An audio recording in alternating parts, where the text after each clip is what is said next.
We're surely going to get a frost any day now. It is mid-October here. We're in West Michigan. We are a zone 6A, and I feel like every time I come out to do a video, I always feel like this is going to be the last of the season. We're going to get frost. But being this late in the season, frost is definitely imminent, and we will be getting a frost soon, and that is going to really wipe out all of this beautiful annual color once we do get those evening frosts. So I wanted to come out and just kind of show you again how well these proven winter annuals have done this season. So the majority of the annuals in this bed are new varieties for 2025. So we've been really impressed with their performance, and I mean, it just even goes to show that looking as beautiful as what they do this late in the season, that these are definitely going to be some pretty standout new additions that we'll be adding to our online catalog for 2025. So let's go ahead and take a look at some of these varieties, and I'll kind of give my input as to different thoughts and feelings I have about these plants. Now, take into consideration, we are, like I said, we are in Michigan, a zone 6A, and yeah, they're doing gorgeous. So let's go ahead and take a look. So there's, I think, 4 or 5 new dahlias coming in 2025. The first one we have here, this is a violet. And the thing with these dahlias, they're part of the Virtuosa series, is they're more of a mounding type dahlia, not so much a tall upright, but just a nice mounding habit. This plant has continued to flower throughout the summer with little to no deadheading. And each of these flowers, they're a pretty nice size bloom and very full. So I love the fullness of the flower and the vibrancy of the color as well. So definitely something that you could put in the landscape like we have here, or also they're like a perfect size to go in a container. So if you are more like a container gardener, these are the perfect size dahlias for those containers. Next, we're going to take a look at the unplugged white salvia. As we go through this bed, we're going to see these plants in several different spots, because if we just planted them in one spot and they didn't do good, that wouldn't be a fair judgment on that plant. So we do like to have the plants scattered throughout so that you can take a look at several of them in a grouping. So the unplugged white salvia, what have I loved about this plant? Number one, when we first got it, I thought, you know, a white flowering salvia, how is that going to do? Are those white flowers going to turn brown? Because a lot of white flowers, as the flowers age, they do take on kind of a brown look to them. But I kid you not, we have not touched the salvia at all this summer, and you are not seeing one brown bloom on this plant. So this is part of the Unplugged series. It's going to be a nice upright thriller for in containers, or if you tuck it in the landscape like we did, it also gives you just kind of that nice upright mounding type habit. The flowers, I think, are pretty as well, because not only do they look white, they kind of have a silver feel to them as well. So you're getting kind of that silvery white vibe. The pollinators love them. That was another thing that I was kind of questioning, is will the pollinators go after this white flower? And certainly we've seen a lot of the bee activity on this salvia. Next plant is another white plant, and this is an Angelonia. It's angel face white Angelonia. It's an improved variety, or an improved habit of the Angelonia. Again, another white flower that does not turn brown. We've done no deadheading on this plant at all this summer, and it looks fantastic. So the angel face white, what's been improved about it is it has better branching, better vigor, and just a little bit, I don't know, it seems like the flowers are just a little bit taller than the old varieties. So this is going to definitely play well in your containers. If you're mixing it in with other annuals, it's going to have enough vigor and enough flower power that it's going to give you that upright thriller color, where before a lot of the other annuals would just kind of swallow it up because it didn't have enough vigor to hold its own. So that is what I'm really liking here about this angel face white Angelonia. And then another salvia, Unplugged Red. When we first got Unplugged Red in, it was a little slow to go. Let's just put it that way. It took a little while to come to flower, but once it did come to flower, it's putting on just a really magnificent show of color. Now, typically, you know, if you're thinking of salvia and the pollinators and that kind of thing, red definitely is a color that comes to mind as a great plant for those pollinators, something nice and bright. I mentioned that these were a little slow to go in the beginning. So when they first started to flower, there wasn't a whole lot of petals on the spikes, but as the summer's gone on and it got warmer, it put out a lot more flowers, a lot more petals on those flowers, and two, it put on a lot more height as well. So right now in this landscape, this plant is about 36 inches tall. Now, I'm not so sure it's going to get that tall if you put it in your planters, but it is doing really well here and has pretty nice height on it as well. If you're looking to attract the hummingbirds to the garden, almost any tubular shaped flower is going to be something that usually is a pretty sure bet that you're going to get those hummingbirds coming to visit. Underneath the red salvia, we have a new Super Tunia. This is part of the Tiara series, and this is Super Tunia Tiara Blue. Now, I must say, in the plant world, blue and purple are kind of interchangeable words, and this has just done excellent here in this planting. I love the Tiara series because it's got nice, vivid, bold colors, but with that beautiful white center there. So that bicolor, I think, really helps make those colors pop just even more. I mean, this habit of this plant, we're talking here mid-October. Look how nice and full it is. Look how green it is. It's not stringy. It's not turning brown. It is doing really well. So this is great here in the ground, but another one that you can use in a container planting if you're looking to do more of the upright type containers. Continuing along, we've got the sister to the Tiara Blue. We have the Tiara Pink, and this Tiara Pink has just helped itself out into the driveway here. One thing we've noticed when comparing Tiara Blue and Tiara Pink together is Tiara Pink has a much it's got a lot more vigor, a lot more growth, a more powerful habit. Tiara Blue has a great habit, but this pink is just extra big, extra everything. And you can see by what it's doing here in the landscape. So my recommendation is if you're going to pair the Tiara Blue and Tiara Pink together in a container, do one pink to two of the blue, and I think that'll give you a nice mix or blend of colors. You can see here's another one of the violet dahlias, and it too is helping itself out into the parking lot, really pushing its way through. We do have it paired again with the unplugged white salvia, which kind of gives you an idea of if you wanted to pair those together in a container, that salvia is going to get just a little bit taller than those dahlias. And to be honest, this is kind of a nice little trio planting here that you could do in a container. Sometimes you have those kind of happy pairings when you put things in the garden, and I'd say that's a pretty nice example of a happy pairing. Now here we have the coleus. This is part of the Mini Me series, and this is the Mini Me Chartreuse. Now this one, coleus is very, very sensitive to cold, and this one I do believe has gotten just a little bit colder than what it really has wanted to. So it is looking just a little bit funky here on the top. Let's see if we go in. I don't know. It's always terrible to look on the inside of a plant because they never look good there either. But yeah, this really isn't going to show you.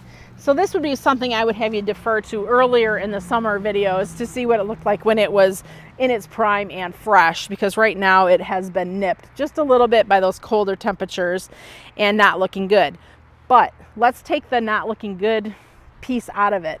Look at the vigor of this plant. So this was a planting here of, I think, 2, maybe 3 of them, and you can see how tall they got. They're about 20 to 24 inches tall and at least 36 inches wide. So the Mini Me series has excellent vigor as well and really puts on a big splash of color. When I planted this in my planter at home, I put one in the back, and it got about 36 inches tall. So definitely less is more with this particular coleus because it does a really fine job of filling out in the garden. Some more of the petunias and the salvia looking fantastic. And I mean, this here really is a nice just pairing, putting the unplugged white salvia with the pink Super Tunia. That's just a really crisp, clean, nice look. Here's another example in the back there of the Unplugged Red. Doing really nice. Lots of flowers, lots of flower petals, and a lot of color. Another new dahlia, part of the Virtuosa series, is Pinkerrific. Now, Pinkerrific is kind of a salmon pink color. Also being part of that series, it's going to have more of that mounding type habit, not so much upright, but more mounding. And you can see just all of the blooms this late in the summer that this dahlia is putting on. So these, you could use these as a cut flower, although they're going to have a little bit shorter stem, but you know, in a smaller vase, they really are very beautiful. Another one of my favorites this year, and it's another Angelonia. It's Angelonia Wedgewood Pink. So we have Wedgewood Blue that's been around for several years. So to add this Wedgewood Pink into the lineup, I'm super excited.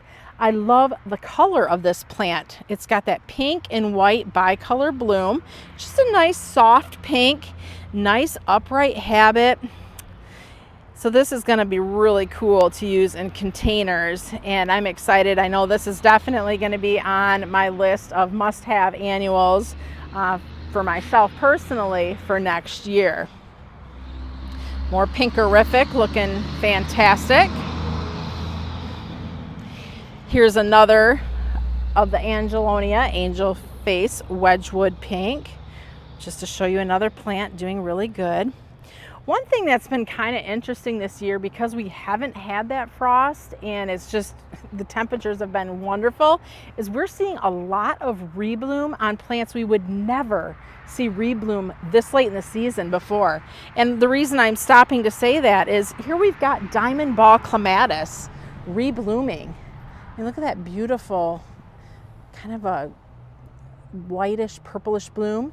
We've got some Jolly Good back there reblooming. So it's been really interesting to see these plants doing reblooms, and I think they're really honestly quite confused, because I've even seen lilacs blooming this late in the season, which not the reblooming lilacs, just your normal old-fashioned lilacs blooming. So the weather is definitely a little crazy. Here's a nice little plant. This is a Scaevola. It's called Star Diva is the series, and this is Star Diva Pink. So when we first got these, I really didn't know what to think about them because I'm used to the Whirlwind series of Scaevola, which in a hanging basket, it kind of, I'm going to say it goes up and over, but it really doesn't. It kind of goes out and up and really is a very prolific plant. These Star Divas have been more tight in habit, more mounding, and just not super aggressive. So they just kind of stay tight and small. I do like the flowers on the Star Diva, because most fan flowers are just kind of a half of a fan, where the Star Diva is a flower petal all the way around the entire flower. So this comes in pink and also in purple. So something to use maybe as a front of the border.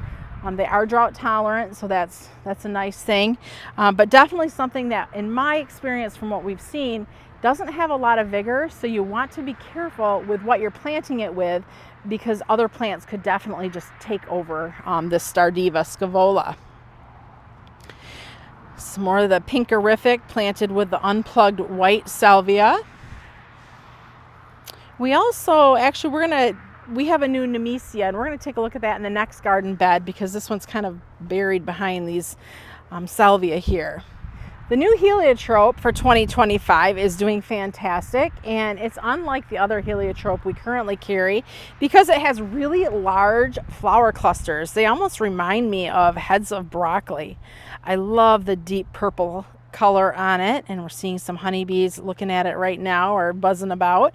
We're going to see this coming up here as we walk through the garden, where you're seeing it, where it's not being taken over, because right now it's planted by that mini Mi Chartreuse coleus that, again, you can see the habit of this plant is quite impressive. More of the dahlias. This is a planting of 3 of them, and they're just kind of pushing everything out of the way because they're just so vigorous in the bed. Oh, here we go. I didn't know if we'd see it or not. Here's another Star Diva Scaevola. This is the Star Diva purple, and here you can see another example of the habit of this plant. Just very low growing, tight, Not a lot of spread, not a lot of vigor, but it is a very nice plant with very large flowers, especially for a scaevola. And here's another one too, just to show you another one, so you can kind of compare the two. As we make our way around to the front of this garden bed, we're going to see some different annuals than we've seen along the parking lot, and we'll see some repeat as well. Now this area here tends to be a little bit more wet than along the parking lot. The parking lot gets a lot of heat. It's south facing, where this is west facing, and the sprinklers hit this more, so this does tend to be a little wetter. So that does affect sometimes how the plants do. All right, so we have another Star Diva pink scaevola, and that you can see it kind of all standing alone, so it's not being crowded out by other plants. Tiara blue super Tunia. And again, these dahlias, they are unbelievable. The amount of flower power and just how big they're getting in the landscape. Now along the front here are more of the Tiara pink petunias, and they're not looking so good. And I think this is a good example to show you, because this area of the garden, it tends to stay very wet. And if your petunias are in an area that stays very wet, this is what they're gonna look like. They're not gonna look great. Yes, you do need to keep your petunias watered, but if they're sitting in areas that just are moist constantly, they're gonna get gross looking a lot quicker. I had a customer who had sent me a picture earlier this summer. She had a huge border of the Vista Super Tunias, and it was looking fantastic until it wasn't. Then it was looking fantastic until it wasn't. And she said, Heidi, why just every once in a while is there a petunia that's not looking good? So I had her look closely in that garden and said, is that a low spot in your garden? So she went out after the next time it rained, or she sprinkled them or whatever, and she could tell that yes, every place those petunias weren't looking excellent was a low spot in her garden. So they were sitting in too much water and therefore weren't looking very nice. So in addition to keeping your petunias fertilized, some of the other things that might be going on with them if they're not looking fantastic is low spots in the garden. So check for that if you have that inconsistency in borders of petunias. Pinkerrific dahlia, looking great. Some more of the Angelonia Angel Face White and the Wedgewood pink kind of planted in the back. Bermuda Beach Super Tunia also has been improved. We thought it was improved last year, but something went on and they had to do another improvement this year. So the Bermuda Beach, pretty much it's the habit of the plant that's been improved, and the flower color has been tweaked just a little bit. Now don't pay attention to these plants here, because again, low spot in the garden, that's why they're not looking good. But the flower color, more importantly, is what we'll look at, and the flower color of Bermuda Beach is really quite nice.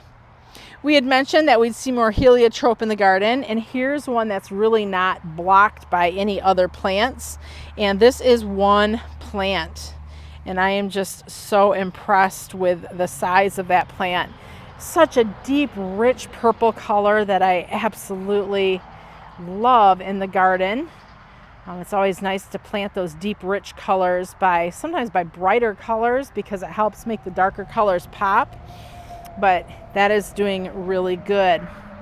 Also in the back, we have one of the new begonias. I believe this series is called Space Age. I haven't really done a whole lot with these begonias. We tucked a few here and there. And this is the part of this, I think it's a Space Age series. Beautiful variegation on these plants. They're getting far more sun than what they really ideally would like. They do better more in a part shade to shade area, but we wanted to kind of give them a huge test to see what they do, and they're doing okay in this west facing garden. Oh, the Nesia. So I told you earlier that we were going to see a Nesia. So this is the bluebird Nesia. It's an improved habit of Nesia bluebird. beautiful lavender blooms. Nesia is a cold loving or a cool weather loving annual. So in the spring, Nesia generally look fantastic. And then again later on in the fall, when the weather starts to cool a bit, Nesia really puts on a fantastic show. The nice thing though that Proven Winners has done is they are breeding more heat tolerance into these Nesia so that they can handle the full summer heat as well. So you can have color from spring through the summer and then in the fall with the new Nemesias on the market. And this here is, I believe, 1 or 2 plants, just to kind of give you an idea of the size of what these plants are able to do. Here's another one right here. Let's take a look. Yeah, that's 2 plants there, but just really doing quite well here this late in the season. So I have been thoroughly impressed with these new additions of Proven Winner annuals that will be coming out in 2025. There's really none of them that I can say, none that we've grown, had the chance to grow, that I can say I'm not pleased with. So that's one reason why we like to do these trials in our garden, is because that way we have hands-on experience growing these plants. So that way next year when you come and have questions on them, we can tell you exactly what our experience was with growing these varieties. It's not just a pretty picture we're talking about, it's real life experience. And so that's why we're really quite fortunate to be able to do these trials in our gardens. If you have any questions or comments on any of these new annuals that we have here for 2025, please feel free to leave it in the comments below. And as I mentioned earlier in the video, if there was anything that really stood out to you as something that you're like, wow, I have to have that for next year, let us know, because we want to know what it is that's really exciting you. I mean, we know what excites us, but we want to know what's exciting you as well. Thanks for watching. I'm Heidi from Garden Crossings.